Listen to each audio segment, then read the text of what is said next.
Okay, here we are. Hello, Anchor Peeps. I am Anchorpete. I gotta get used to saying that. It kind of took you by surprise, right? Oh, yeah. Yeah.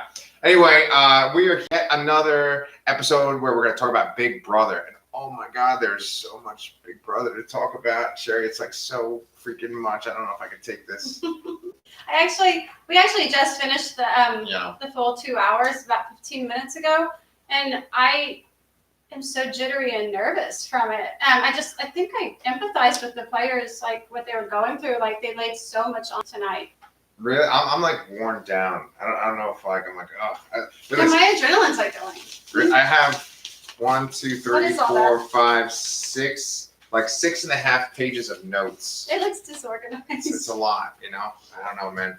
But like, all right. So how are we gonna talk about this? Here's what we got on our shows that we do on Thursday nights. We talk about the veto episode, which is on the Wednesday night before, and tonight's episode. So we're going to talk about episode 24 and 25. Okay. Okay, I have to go way back. Yeah, we really need to go way back. It seems like it's been so long. Yeah, because that episode tonight was long. Yeah, it was like 5 hours long, you know. So anyway, the episode that was on last night was the veto competition, and our friend OTEV showed up. I love OTEV. Yes, and I was telling Sherry, I think that this OTEV was very much influenced by Ted from Bill and Ted. Like he was channeling some Keanu Reeves, early Keanu Reeves. Yeah, I think that's who they were going for, or Jeff Spicoli from Fast Times. Yeah, you were saying Jeff Spicoli, but I think with the hair. It's because you wouldn't have Bill and Ted without Jeff Spicoli, but that's a whole other conversation. You heard it here first. This is our take. This is Sherry's hot take. So anyway, OTEV had this like psychedelic thing going on, and what we should mention from that, there's like so much shit to talk about that like we should just really talk about the highlights tonight, okay? Okay. Otherwise, we're going to be here for 3 hours, Okay. all right? So from that competition, what needs to be said is that the castmates that were playing in the Power of Veto had to find shirts that had the answers on them. But there was one special shirt that could win $10,000, right? So David goes, because David's playing in the Power of Veto, and he goes and he gets that $10,000 shirt. You found it, yeah. And he chooses to pick that $10,000 shirt instead of trying to win the Power of Veto. Yeah, on the first round. He didn't even try to win, not even one time. He immediately took the $10,000. Rationale came up a lot, where all the players were sort of offended by that choice, just to kind of throw away the win when he was on the block. He was on the block, let's not forget. Yeah. Just seems foolish, right? Or is he playing Big Brother seriously? Was it a rookie move? Or is it just a lot of money to him and he'd rather have that money than win? I think maybe he was being realistic about himself and he was like, you know what, I don't think I'm going to win this competition. I'm just like too far behind. And I want to have at least some money out of this experience. Yeah, I don't think he was even necessarily thinking about winning the competition, about winning the game. I think he knew that he probably didn't have much of a chance of winning the game. Yeah. So I don't think it was a totally bad move. It's intelligent with the rest of the house, I guess. He was right though, because they didn't vote him out. They still went for the other guy, Kevin. Yeah. They still went for Kevin. So he did walk away with not getting voted out and the $10,000. Just unfortunately, it was on triple eviction night and he got sent home next. Yeah, triple eviction night, man. That was rough. Right, and they've never had that in the history of Big Brother. Yeah, and it's funny because, like, I think there was a technical goof, right? Because I think behind Julie on her screen, it said triple eviction, but she wasn't supposed to reveal it to everybody. Yeah, it seems that way. Yeah. But a few of them had guessed. Yeah. From Dr. Will's his little clues, yeah. Oh, you know what we should point out too? We forgot to mention this. So our friend Jay, who's a fan of the show, right? Yeah. His little thing, and I guess it's like a tradition that we're doing, right? Is that he gets Cameo, you know, the app Cameo, where celebrities will like call you up and tell you a detailed message. He got Matt Hoffman from season 12 of Big Brother to give a little birthday message to me. I was like, who's Matt Hoffman? I didn't remember him, but Pete reminded me that he was in, what's the group? The Brigade. The Brigade, that season, which also had Enzo, by the way. Yeah. He was in that group, but he was the one member of the Brigade that got voted out earlier than the rest of them. The other three made it to the finals. That's cool, babe. I was gonna like tag him in this video and maybe, but we'll just not tag I'm just being honest. I'm just being honest, and And based on your cameo with him, he seems like a self-aware dude. Oh, he was so funny though. He was just so random. And at one point, he actually like went onto this channel and was like watching our video as he was recording the video for me. Yeah. So it was this like, you know, meta thing. It was wonderful. It was so out there. It was like when Macaulay Culkin's wearing the shirt of Ryan Gosling and Ryan Gosling wears the shirt of Macaulay Culkin. Do you know what I'm talking about? Of course I do. Yeah, of course, it was kind of like a little bit like So you know, thank you, Matt Hoffman. That was fantastic. It was great for my birthday. I loved it. And thank you, Jay. And thank you, Jay. We love you, Jay. All right, let's get back to the show. So in this triple eviction, what ends up happening is Kevin is voted out. And then all of a sudden, it's time for one of those turn the thing around. Is it true? Is it false? Right? And their little Jeopardy columns, right? And guess who wins? Wait, that is right. Who won Power? Yeah. Head of household. So many competitions. And they did the same kind of competition like 2 times.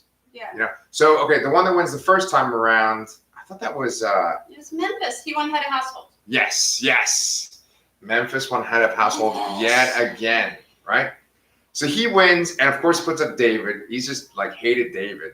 So it's like day 2. Yeah, that was a no-brainer. Right? He puts up David, but then he puts up Nicole, right? Yeah, he put up Nicole, which was real juicy. Man, Yeah. does she sweat, right? Yeah. And I wanted to bring up a point that SHARI said while we were watching the show. SHARI said that Nicole kind of plays like a baby, right? Like where she's kind of always crying. Sweet little innocent thing. Yeah. But meanwhile, she's kind of more like a snake, right? And I think that was very wise observation. And then you were saying that Dani would kind of treat her like a baby, where a parent is like trying to take care of the kid. Like, oh, you know, I'm going to do this. I need to hold your hand and do this. Right? Yeah, and tries to lead her. And Nicole lets her think she's being led, although Nicole has her own plans going on. It's, I guess it's a strategy, but that's why a lot of people don't like her, I think, is that she's not even upfront with her own friends. Like, Dani thought they were true blue, and Nicole was all talking about getting rid of her. Yeah. So anyway, with Nicole, what do you call it? She goes on the block and she's all upset. And then it comes down to the power veto. And everyone plays the power veto. It's this competition where they're going to run across these little planks and they have to do a puzzle. And basically the person that finishes the puzzle first wins. If you fall over the plank, you lose, right? Right. So it gets real close. It's like literally neck and neck between Nicole and Christmas. But unfortunately, Nicole, her thing wasn't set up the right way. It was upside down. So it really wasn't. So she didn't win. She thought it was. Yeah. Anyway, look, here's the thing about Christmas, right? Is that like the way that the show portrays her with the edits and stuff is that she is just kind of unlikable. You know, I hate to say that, you know? I mean, her first season with Paul, I thought she was kind of okay, but Dani, well, I mean, I'm kind of jumping ahead. Dani's going to get evicted third, but like Dani says it when she gets evicted, she says that Christmas plays like she's a girl's girl. Oh yeah, girls, but she's never going to go with the girls. She's going to go with boys. And Dani says she suspected that about Christmas. Yeah. That's what she did in her season with Paul. She went with Paul and Josh. Right. And she's doing it again. Yeah. I mean, not that there's anything necessarily, I guess, wrong with that. Although, you know, I have the girl soapbox. I won't go into it. Yeah.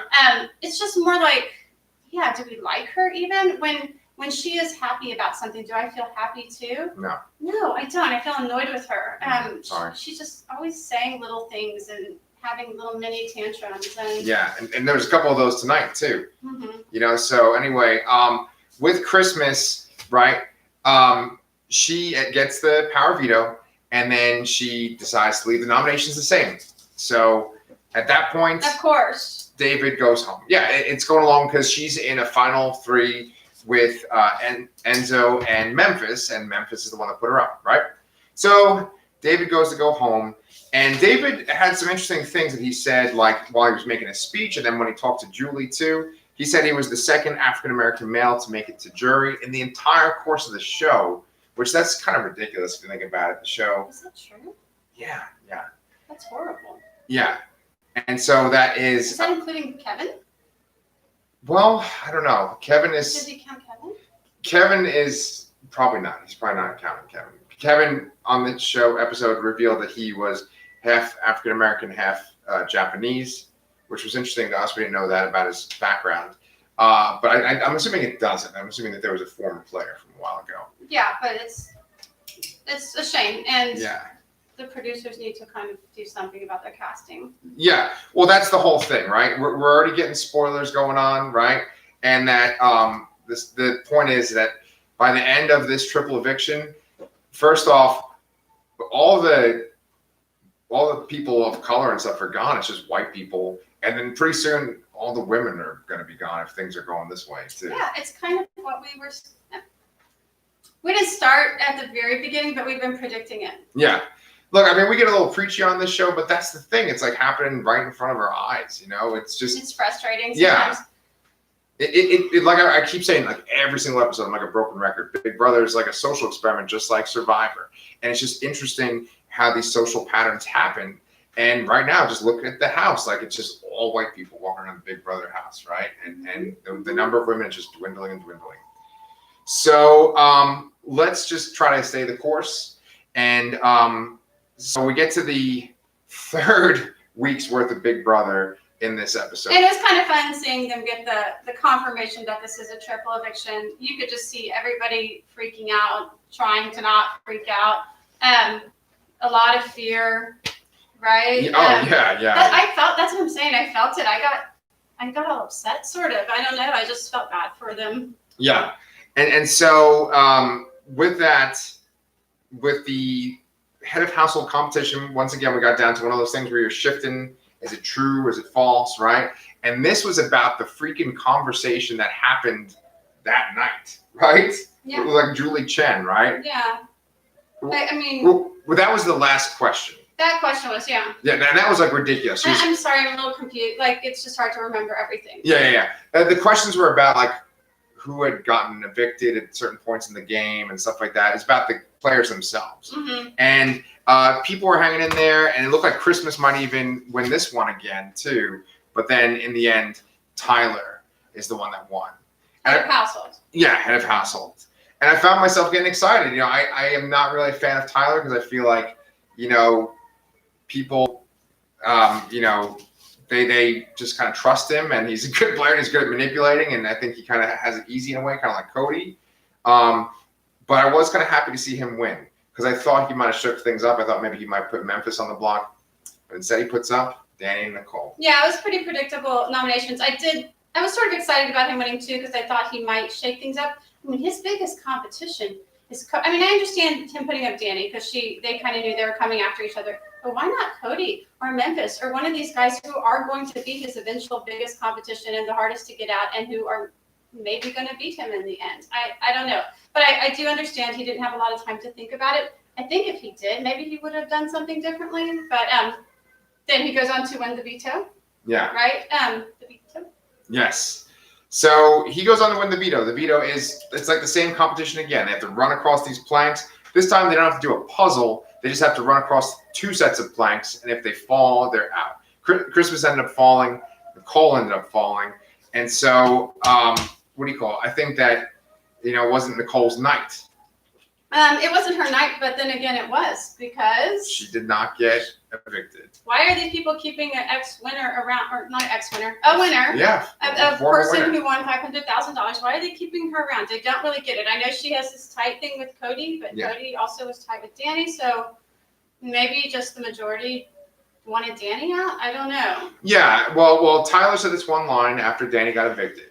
He said, you know, she is the best player I've ever played against. And don't you think he's just flattering her, though? I don't think he really believes that. I think that, if I'm completely honest, I think that he's saying that to make Nicole feel better because he's trying to manipulate Nicole, right? Yeah, and maybe he wants Dani to hear that because he knows she's listening out there with Julie and she's a jury vote. Maybe. I don't know. Julie doesn't normally say, oh, the people are saying this about you. She doesn't normally do that, you know? No, but the show just shows people talking. Right. But I don't know if the people that are evicted can see that. You know, and we can see I feel like they always show that. Okay. But Julie always says, let's listen on the house guests. To us. She doesn't say to... I disagree. They're sitting there when she said that. Cool. This is very enthralling. We should keep going back and forth about this. This is worth your time. But it matters because it might explain why Tyler said that. I don't know that he thinks she's one of the best players ever. I think he might be like kind of playing to her as a jury person and also doing what you said with Nicole. Well, that's how slick he is. He's slick. Right? He's slick. So he's slick, but... And notice how he's been kind of laying low this whole game and being pretty quiet. He's only won head of households once, even though he's a very capable person. What did he do? He just, when it really mattered, he won head of household, he won veto. His life was on the line. I like a person who, you know, when they're under pressure, they perform. They rise, right? Yeah. Okay. So Tyler, he gets Nicole and Dani on the block. He keeps the veto nominations the same. The both women kind of admit they're like, hey, you know, we're not going to try to plead for you to use the veto. You're not going to use it on us. And then when it comes time for Dani to give her final speech, which could keep her in the house, she goes that route, which someone on a previous episode this season was like, that never works. And they're absolutely 100% right. What never works? I'm on the block. I'm just going to like out everyone with the hope that someone's going to save me. And they're right. That never works. I disagree. I think she knew she was going home, and so she decided to blow up some games and spill some secrets. I don't know how she knew those secrets. I don't know how she knows that Christmas and Tyler have a final two. She's correct about that. And she also knew that Christmas let her power expire. Maybe Christmas had confided in her, and we don't know that. So that was sort of interesting. Yeah. And I'd like to see, there should be some waves. That should create some waves. They didn't have time to show what that's going to do with the other house guests, but that's going to bother some people, I think. Yeah. It'll definitely create waves, but unfortunately it wasn't enough to save her game. And then when she was evicted and she went out to see Julie, she said something to Julie, which was interesting. She said that Tyler basically wanted to get home to see his girlfriend. Now, Tyler, it did seem like he nobly wanted to give up his game to save Bailey a couple episodes back, right? And it might have been that he just misses his girlfriend. He's constantly talking about Angela, like every episode. Angela. Yeah, and in the OTEV one, he was it OTEV? He was all happy to put some money in her pocket. Yes, yeah. Me and my husband love each other, but he's never that happy to put the money in my pocket. Right? Yes. Well, yeah. But I mean, I can relate. You know, I remember like because they've only been together for like a year or something, right? I remember like feeling this intense. I'm sure they're madly in love right now. Yes, yeah. Good for them. Wait, give it another like 10 years, and you're making YouTube shows with your wife. You know. They already do. They have a show together.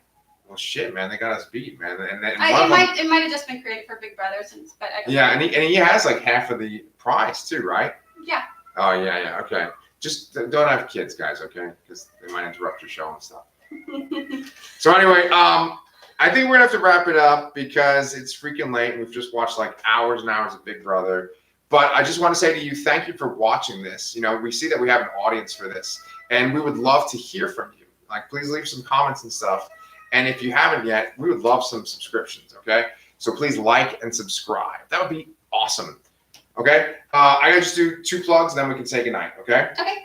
See my shirts? This is one of multiple horror shirts that I've bought because I have this other channel called The Laster Cast. And for all of October, starting today, we're doing 31 days of Halloween. So we're always going to have a video up every day of this month, okay? And we're going to be talking about horror movies, and you get to vote out of me, Chris, and Dani which movies you want to see based on our reviews, okay? So make sure you go over to The Laster Cast channel too and check out that one. And then SHARI and I, we have our Big Brother videos continually going. Until October 28th, apparently. They told us the finale tonight. Yes, and I'm very glad you brought that up too, because Julie Chen just told us that they're moving Big Brother over to Monday nights instead of Sunday. Mm-hmm. So these videos will now come out on Monday nights. That'll be great, right after work and stuff. I'm just nice Monday day of work. Get to watch. Maybe we'll make 3 hours of Big Brother then. Oh, it'll be fine. It'll be fine. Yeah. Anyway, but that whole 31 days of Halloween thing, SHARI and I are actually going to make longer reviews that are going to be on this channel for a few of the movies that I'm going to talk about on the Lastercast channel. Scary movies. Scary movies, yeah. We have some good ones picked. Which will also stress me out.